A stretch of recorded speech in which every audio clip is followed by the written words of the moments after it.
Dear students, just continuation of the fourth part. This is the final part of the dynamics stability of the glenohumeral motions. So the greatest shear forces during humeral elevation, typically occurs between 30 and 60 degree of elevation. Importance of the why is it important? Any disruption in the dynamic, that is a synergistic action of dynamic stabilization factors, all the 7 factors which we have discussed earlier. If anything is disrupted, any one of the factor has a change, disruption, may accelerate the degenerative changes in or around the joint. So if at all any problem happens to the factors above, the factors which have 7 factors which is summarized, and all the other factors which I have discussed earlier in the static and dynamic stabilization, may affect or increase the speed of degenerative changes. That means the pathology. Injury may accelerate. That is going to be a morbid situation.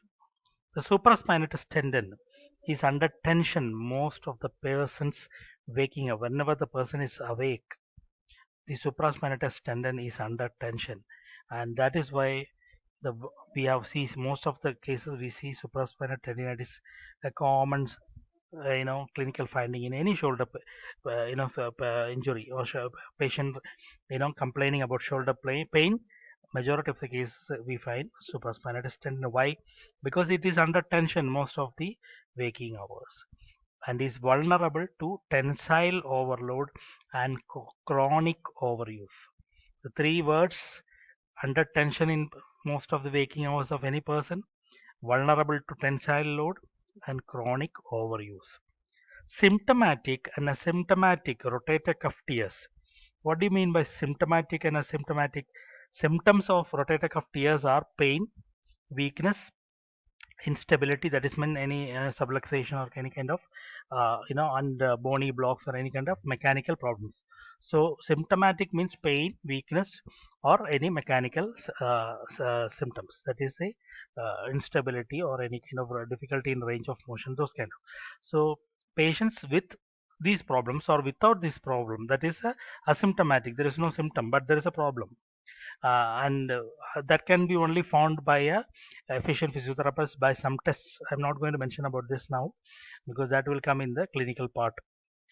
Or with the supraspinatus likely to show lesions before the other tendons of the cuff. Any patient who comes with a shoulder pain, before you assess, you can be 99 or 95% be sure that somehow the other way supraspinatus tendon will be involved. That is what this statement gives an evidence for that. Rotator cuff tendinitis or tears. Tendinitis is inflammation of the tendon. Tears means there is a tear of the tendon. Both are different and typically produce pain between 60 degree to 120 degrees of humeral elevation.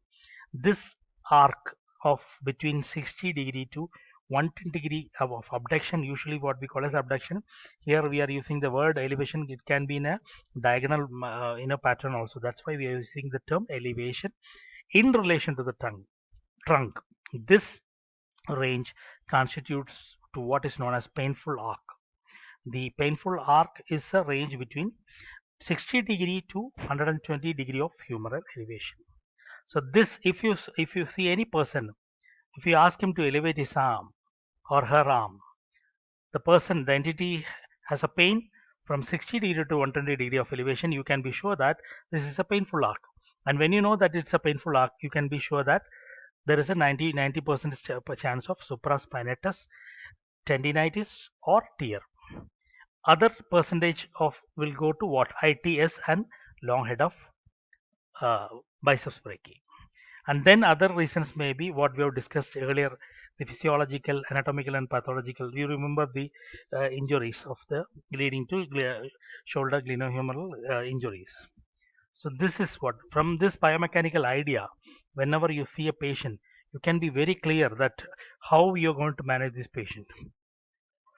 It is with this range of motion that the tendons of the rotator cuff are passing beneath the coracoacromial arch.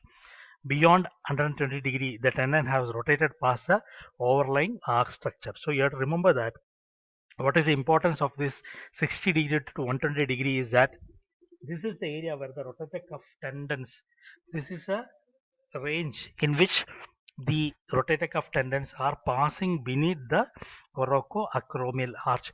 So before 60 degree and after 120 degree, the rotator cuff tendons are not passing or not in contact or not in a proximity with the coracoacromial arch, means that they do not have any possibility of impingement.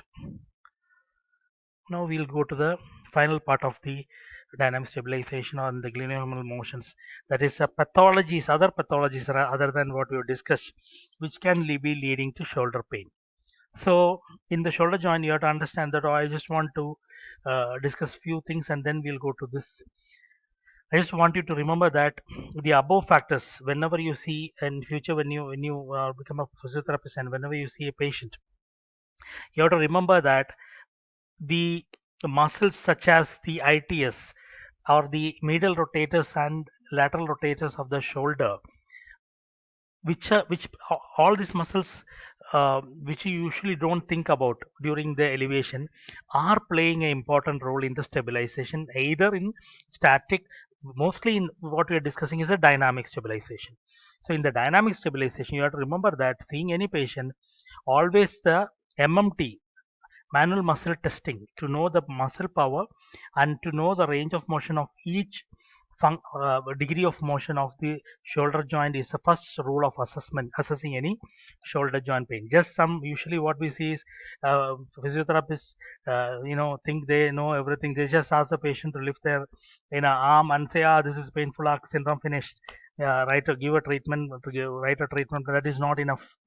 You have to check the range of motion, 3 degree of range of motion: flexion, abduction, flexion, extension, abduction, adduction, medial and lateral rotation, both in arm in side lying and also in arm that is humerus abducted to 90 degree, and check whether 60 degree combined medial lateral rotation is available in arm in side lying and 120 degree of medial and lateral. If this kind of assessment gives you a clear idea of that which muscle, if at all you see that there is a decreased range of medial lateral combined motion, just start with mild strengthening exercises for the middle rotators and the external rotators within the 60 degree of range of motion in arm in a side lying. See, here there will be no pain because we are not going to the painful arc range.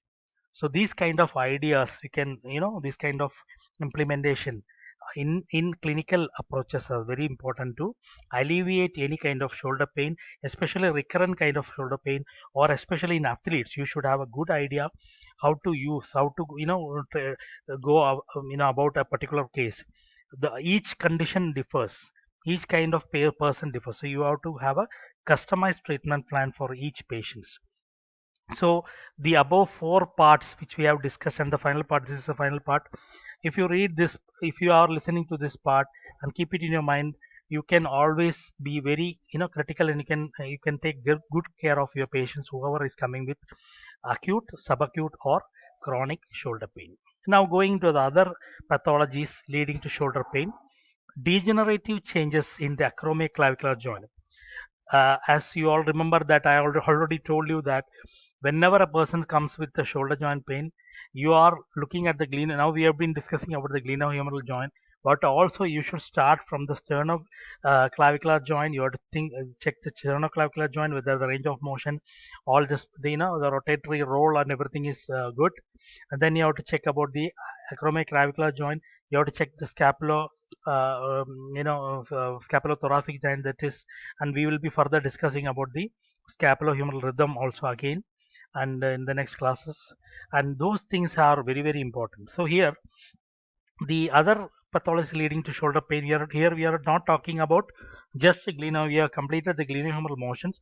Now we are talking about the other pathology leading to shoulder joint pain. It's a total topic we are talking about.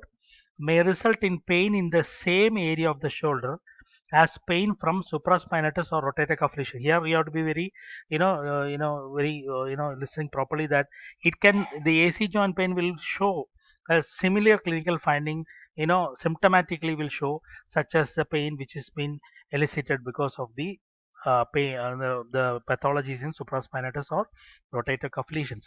Pain due to AC, that is acromioclavicular joint degeneration, is more typically found when the arm is raised beyond the painful. How will you differentiate that from the rotator cuff injury? How will you differentiate AC joint pain from rotator? So if there is a pain in, the patient is complaining the pain even after the 120 degree, if the person is still complaining in act, when you ask him to do a active elevation of the arm above the shoulder joint, that is above the 120 degree of range of elevation, motion of elevation, then you can be certainly, you can understand that the pain is not because of the rotator cuff the structures impinged under the coracoacromial arch. That means that the AC joint is the reason for the pain. When the arm is raised beyond the painful arc, or when the arm is adducted across the body, compressing the AC joint, both ways. So if you take the patient's arm and then you to adduct it, and especially to take the arm towards the person's abdomen across to the other side, the patient may complain pain in the. So this two tests you have to do. So, pain above the 120 degree of elevation, and pain during crossing the adduction, normal adduction range. This compresses the acromion joint surfaces, creating, eliciting pain. The long head of biceps brachii similarly can produce pain in the anterior superior shoulder due to impinging the structures of the coracoacromial arch, which we have already discussed. Now, a tear in the transverse humeral ligament, the other pathology we are talking about, a tear in the transverse humeral ligament may result in the tendon of the long head of biceps popping in and out of the bicipital groove with rotation of the, whenever somebody does a rotation of the humerus, you can see that that area is naked. The therapist can visibly see that there is the structure, the tendon, which is the bicipital tendon, long tendon, head of the biceps, coming out and popping out and going in and out of the. Why? Because the structure which has to stabilize that area is a transverse humeral ligament. If there is an injury, this will pop out and in, and potentially wearing, that is frictional forces, repetitive friction can come and may lead to painful micro trauma. I think I think we are completing this area. Now we'll go to the next section in the next class. Thank you.